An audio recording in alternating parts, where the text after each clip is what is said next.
गायचे श्रवण. जय जय रघुवीर समर्थ. जय जय रघुवीर समर्थ. श्रीमद्दास बोध. दशक 13वा. नामरूप. समास 8वा. कर्ता निरूपण नाम. श्रीराम समर्थ. समर्थांनी दशक 13वा नामरूप आणि त्यामधला समास 8वा कर्ता निरूपण. त्या कर्त्याची जाणीव दिलेली आहे. कर्ता कोण आहे ते आपल्याला ओळखायचं आहे. वक्ता श्रोत्याला विचारतात की या ब्रह्मांडाचा, या सृष्टीचा कर्ता कोण आहे ते आम्हाला सांगा. समर्थ पुढे सांगतात आपल्याला, श्रोता म्हणे वक्तयासी, कोण करता निश्चयेसी, सकळ सृष्टी ब्रह्मांडासी, कोणे केले. श्रोता विचारतात वक्त्याला, समर्थांना विचारतायत की या सृष्टीला, या ब्रह्मांडाला कोणी निर्माण केलंय.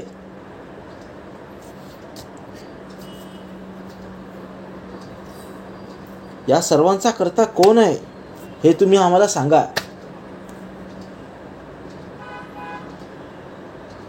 तव बोलिला सभा नायक, जे बोलिले एकाहून एक, या बोलण्याचे कौतुक, श्रोती सादर ऐकावे. समोर सांगतात तेव्हा बोलिली सभा नायक, म्हणजे लोकांची सभा बसली होती, एवढी लोक होती आणि त्यातून प्रश्न विचारायची कोण आहे. त्यातून एकामागोमाग एक सगळ्यांना विचारायचे, ते सगळ्यांची उत्तरं त्यामध्ये यायची. कर्ता कोण आहे ते सांगायचे, एकापाठोपाठ एक सांगायचे.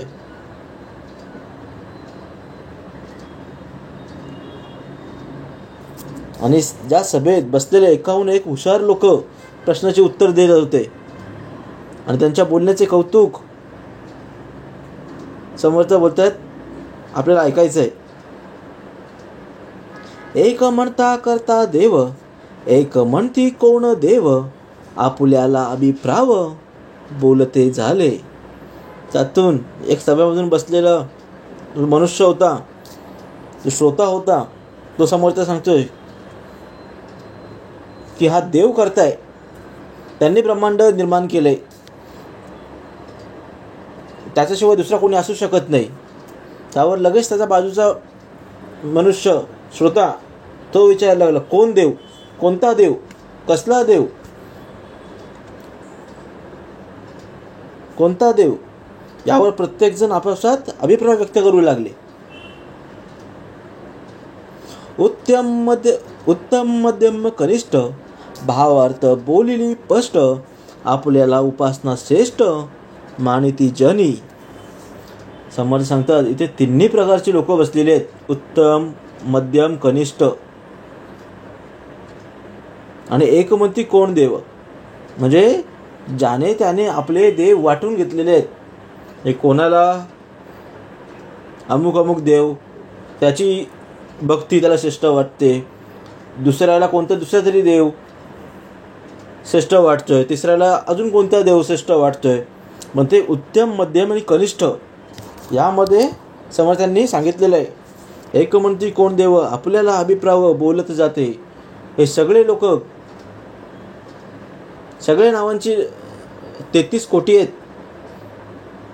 त्यामध्ये सगळ्यांनी प्रत्येकाची आपापली जी कुलदेवता आहेत, अखंड देवता आहेत, त्यांची नावं घेतली. आता पुढे श्रवण करूया. कोणी एक ऐसे म्हणती, करता देव मंगळ मूर्ती, एक म्हणती सरस्वती, सर्व करी. कोणी एक म्हटलं की या सृष्टीचा कर्ता, ब्रह्मांडाचा कर्ता मंगळमूर्ती आहे, जो गणेश आहे, ज्याच्यापासून 3 गुण उत्पन्न झालेत,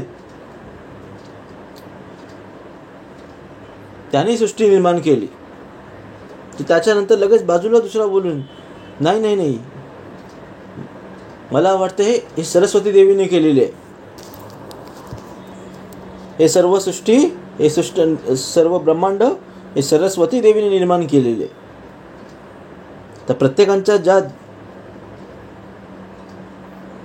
ज्यांची भक्ती, ज्याची श्रद्धा ज्या देवावर आहे, ते सर्व नावं आता पुढच्या ओव्यांमध्ये सांगितलेली आहेत. एक म्हणती करता भैरव, एक म्हणती खंडेराव, एक म्हणती बीरदेव, एक म्हणती भगवती. कोणी भैरव बोलतं तर कोणी खंडेराव म्हणतं, कोणी बीरदेव म्हणतं तर कोणी भक्ती करताय असं म्हणलेलं आहे, असे म्हणू लागतात. एक म्हणती नरहरी, एक म्हणती बनशंकरी, एक म्हणता सर्व करी नारायणू. कोणी म्हणू लागले की करता करविता नरहरी आहे, तर दुसरा कोणी बोलते की बनशंकरी आहे. बनशंकरी सर्व करते म्हणून लागले. एक म्हणती सर्व करी, तर कोणी नारायण सर्व करतो असं म्हटलेलं आहे. एक म्हणती श्रीराम करता, एक म्हणती श्रीकृष्ण करता, एक म्हणती भगवंत करता केशवराज. कोणी म्हणती श्रीराम करताय, कोणी म्हणतं ते श्रीकृष्ण करताय. एक मनुष्य बोलला की हे सर्व जो करता आहे भगवंत करताय आणि तो केशवराज आहे असं म्हणू लागले. केशव करताय. एक म्हणती पांडुरंग, एक म्हणती श्रीरंग, एक म्हणती झोटिंग सर्व करी. ज्याच्या पद्धतीने ज्याच्या देवावर श्रद्धा आहे, ज्याचे नामस्मरण करतात, ते सर्व देवांची नावं इथं घेतलेली आहेत. प्रत्येक मनुष्याने, प्रत्येक श्रोत्याने. कोणी म्हणते तर पांडुरंग, तर कोणी म्हणते श्रीरंग, कोणी म्हणते झोटिंग, हे करतायत असे म्हणू लागले. एक म्हणती मुंजा करता, एक म्हणती सूर्य करता, एक म्हणतं अग्नी करता सकळ काही.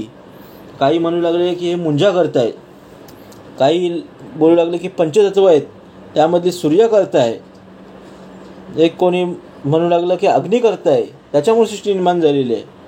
आणि हे सर्व काही म्हणू लागले. एक म्हणती लक्ष्मी करी, एक म्हणती मारुती करी, एक म्हणती धरत्री करी सर्व काही. कोणी म्हणू लागले की करता करविता लक्ष्मी आहे, कोणी म्हणू लागले हे हनुमंताचं काम आहे, मारुती एक करतोय, मारुतीने सृष्टी निर्माण केलेली आहे तो करताय. एक म्हणती धरत्री करी, धरत्री करी म्हणजे पृथ्वी करी सर्व काही असं व्यक्त होत गेले. एक म्हणती तुकाई, एक म्हणती यमाई, एक म्हणती सटवाई सर्व करी.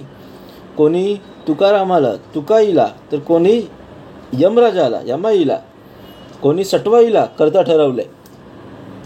एक म्हणती भार्गव करता, एक म्हणती वामन करता, एक म्हणती परमार्थ करता एकाची आहे. तर कोणी भार्गव करता म्हणून म्हणू लागला, तर दुसरा म्हणू लागला की वामन करताय, तिसरा म्हणू लागला की हे सर्व करता कविता परमात्मा आहे. असं सर्व चालू राहत राहिलं, असं सर्व म्हणत राहिले. एक म्हणती वीरणा करता, एक म्हणती बसवना करता, एक म्हणती रेवणा करता सर्व काही. एक म्हणू लागला तर वीरण्णा करता, दुसरा म्हणू लागला ते बसवण्णा करता, तिसरा म्हणू लागला तर रेवण्णा करता. सर्व करते ठरवलेत. एक म्हणती रवळ्या करता, एक म्हणती कार्तिक करता, एक म्हणती व्यंकटेश करता सर्व काही. कोणी रवळनाथाला करता ठरवलंय, तर कोणी कार्तिक स्वामीला करता मानलंय, तर कोणी व्यंकटेशाने सर्व काही निर्माण केलेलं आहे असे प्रतिपादन केले. एक म्हणती गुरु करता, एक म्हणती दत्त करता, एक म्हणती मुख्य करता ओढ्या जगन्नाथ. तर काहींनी गुरूंना, तर काहींनी दत्तगुरूंना, तर काहींनी जगन्नाथाला करता ठरवलंय. एक म्हणती ब्रह्म करता, एक म्हणती विष्णू करता, एक म्हणती महेश करता निश्चयासी. काही जण म्हणू लागले तर करता करविता ब्रह्म आहे, दुसरं म्हणू लागले तर विष्णू आहे, त्यांनी पालन केलंय. तिसरं म्हणतंय की महेश आहे, शिवशंकर आहे, भोलेनाथ आहेत, त्यांनी सृष्टी निर्माण केलेली आहे. तो करता करवित आहे. सर्वांचे असे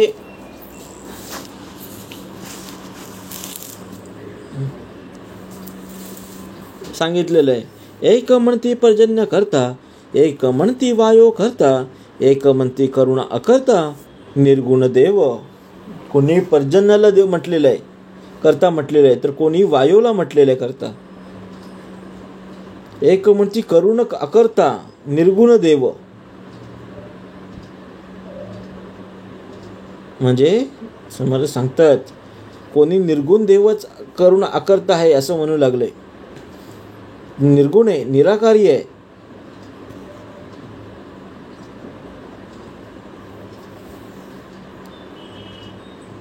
असं म्हणू लागले. देवच करुणे अकर्ता असे म्हणू लागले. म्हणजे निर्गुण आहे देव, तो सगुण नाही आहे आणि त्यांनी सृष्टी निर्माण केली असं सांगतात. एक म्हणती माया करी, एक म्हणती जीव करी, एक म्हणती सर्व करी प्रारब्ध योग.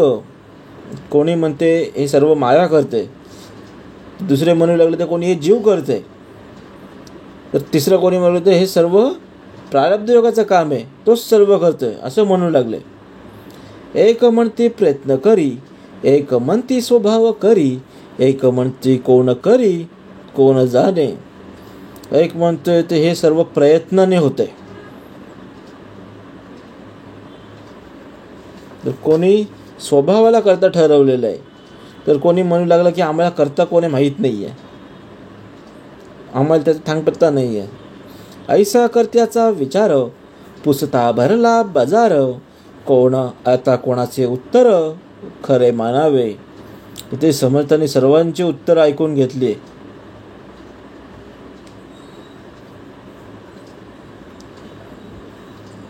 आणि सर्वांचं उत्तर ऐकून जणू बाजारच भरलाय असं वाटू लागलं.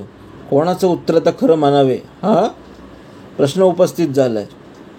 जोही जो देव मानिला, करता म्हणती तयाला, ऐसा लोकांचा गलबला ओसरेना. समर्थ सांगतात ज्यांची ज्या देवावर भक्ती आहे, विश्वास आहे, श्रद्धा आहे, त्यांनी तो देव मानला आहे, तो श्रेष्ठ देव मानला आहे, त्यांनी तोच करता म्हणून ठरवलंय. ऐसा हा लोकांचा गलबला, तो काही केलाय थांबेना. आपुल्याला साभिमाने, निश्चय केला मने, याचा विचार पाहणे घडे चिना. म्हणजे आपल्याला स्वाभिमाने निश्चय जे केला म्हणे, म्हणजे प्रत्येकाने आपापल्या देवतांच्या अभिमानाने मनाने तोच करता आहे असा निश्चय केलेला आहे. पण यावर जास्त सखोल विचार कोणी करतच नाही. बहु लोकांचा बहु विचार, अवघा राहू द्या बाजार, परंतु याचा विचार ऐसा आहे. बहु लोकांचा बहु विचार, सर्व लोकांचे अनेक विचार आहेत, अनेक लोकांचे अनेक विचार आहेत. समर्थ सांगतात अनेक लोकांनी अनेक विचार मांडलेले आहेत, पण अवघा हा बाजार आता शांत राहू द्या, आता राहू दे. तर या संबंधीचा खरा विचार असा आहे असं समर्थ सांगतायत. श्रोती व्हावे सावधान, निश्चय तोडावा अनुमान, प्रत्यय मानावा प्रमाण, जाणते पुरुषी. समर्थ सांगतात श्रोत्याने सावध व्हा, याच्यावर आपला निश्चय अनुमान काढावं लागेल. करता कोण आहे आपले निश्चयपूर्वक जाणून घ्यायचं आहे. आणि प्रत्यय मानावा प्रमाण जाणती पुरुषी, म्हणजे जाणता पुरुषांनी हाच अनुभव प्रमाणभूत मानावा. समर्थ सांगतात जे जे कर्तयाने केले, ते ते त्या उपरी झाले, कर्त्या पूर्वी आढळले न पाहिजे की. म्हणजे समर्थ सांगतात कर्ता जो जे करतं त्याच्यानंतर उत्पन्न झालेलं आहे आणि कर्त्याच्या पूर्वी आढळून येता कामा नये, म्हणजे येत नाही. करता येतो पहिला आहे आणि त्याच्यानंतर सर्व जे पदार्थ झालेले आहेत, जे सृष्टी निर्माण झालेली आहे, ते नंतर उत्पन्न झालेलं आहे. तर छोटंसं आपण उदाहरण बघूया. पहिला आता मानवाचा जन्म झाला आहे की मोबाईलचा जन्म झाला आहे? म्हणजे तुम्हीच सांगा. माणसाने मोबाईलला क्रिएट केलं आहे का पहिला मोबाईल आला आहे नंतर माणूस जन्माला आला असंच आहे? नाही ना. पहिला माणसाची माणसाचा जन्म झालाय, नंतर त्यांनी मोबाईल घडवलाय. समर्थ तेच सांगतायत, पहिला करताय, त्या कर्त्यानंतर उत्पन्न झालेले आहेत ती बाकीची सृष्टी. पण त्या कर्त्याच्या पूर्वी आढळून येता कामा नये. केले ते पंचभूतिक आणि पंचभूतिक ब्रह्मादिक, तरी भूतांशे पंचभूतिक केले ते घडेना. म्हणजे जे जे केलेले आहे ते सर्व पंचभौतिक आहे आणि ब्रह्मदेवे हे पंचभौतिकच आहेत आणि या भूतांश आहेत. आणि तेव्हा त्याने पंचभौतिक निर्माण केलेले आहे, असं ते होऊ शकत नाही. पंचभूतांचे वेगळे करावे, मग कर्त्यास ओळखावे. पंचभूतिक ते स्वभावे, कर्त्यास आले. समोर सांगतात, जर पंचभूतांना जर वेगळं केलं तर मग कर्त्यास कसं ओळखलं पाहिजे. पृथ्वी, तेज, आप, वायू, आकाश यांना जर वेगळं करून ओळखलं पाहिजे तर पंचभूतिक जे झालेले आहेत या कार्यात पंचमहाभूते स्वाभाविकच असतात, हे करते. पंचभूत वेगळे निर्गुण, ते नाही करते पण. निर्विकारास विकार कोण लावू शके. म्हणजे पंचमहाभूतापासून म्हणजे भूतांपेक्षा निर्गुण वेगळे, पण निर्गुणाच्या ठिकाणी करते पण असूच शकत नाही. आणि निर्विकारास विकार कोण आहे, तो कोण लावू शकेल. हे पंचमहाभूते ते सगुण आहेत. जो त्यांना चालवणारा जो आहे तो निर्गुण आहे, निराकार आहे. त्या निर्विकाराला विकार कोण लावू शकेल. समर्थ सांगतात, निर्गुण असं कर्तव्य न घडे, सगुण जाळ्यात सापडे.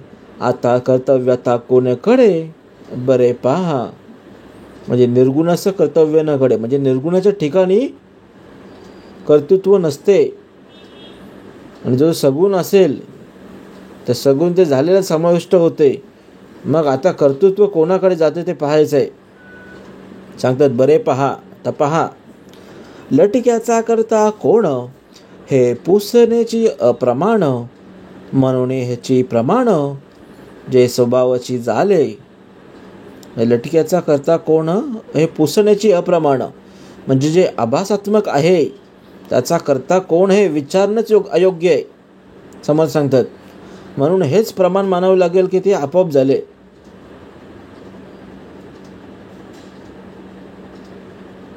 एक सगुण एक निर्गुण, कोठे लावू करते पण. या अर्थाचे विवरण, बरे पहा. म्हणजे एक सगुण आहे एक निर्गुण आहे, यापैकी कुणीकडे करते पण लावता येत नाही. म्हणून या अर्थाचे आता स्पष्टीकरण समर्थ सांगतायत. सगुणे सगुण केले, तरी ते पूर्वीचा आहे झाले. निर्गुणास कर्तव्य लाविले, न वचिकी कदा. म्हणजे सगुणाने सगुण केले असं म्हणता येत नाही, कारण ते पूर्वीच झालेलं आहे. आणि ज्या निर्गुणाच्या ठिकाणी कधीही कर्तृत्व मानता येत नाही, कारण तो निराकार आहे, निर्गुण आहे, तो करता नाही आहे. कर्तृत्व त्याला मानता येत नाही. येथे कर्तची दिसेना, प्रत्यय अनावा अनुमाना. दृश्य सत्यत्वे असेना, मनोनीया. म्हणजे येथे करता कोणीच दिसत नाही आहे, म्हणून अनुभवाने अनुमान करून हे आपल्याला जाणून घ्यायचं आहे की दृश्य हे सत्य नाही आहे. जे जे दिसतंय ते सत्य नाही आहे, हे स्वप्न आहे.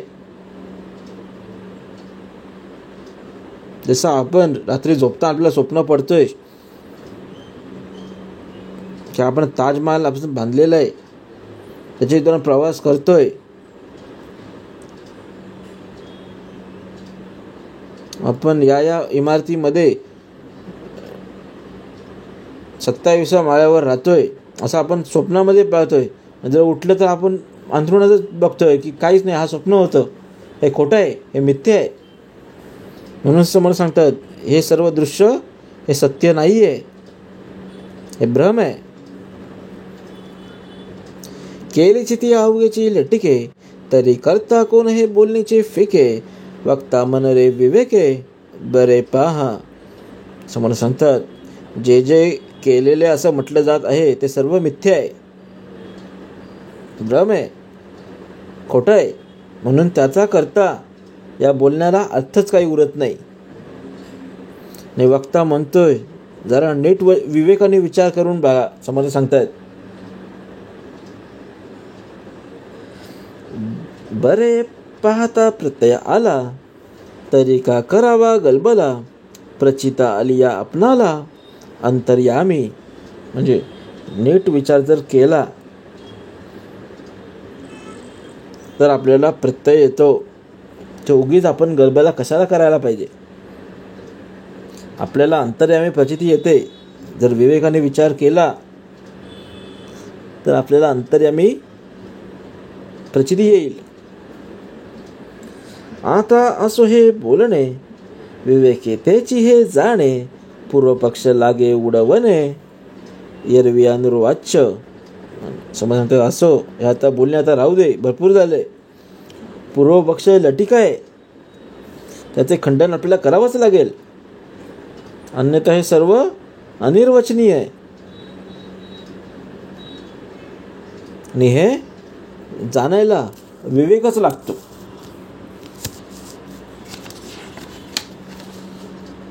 तव श्रोता करी प्रश्न, देही सुख दुःखा भोगता कोण, पुढे ह्याची निरूपण बोलिले असे.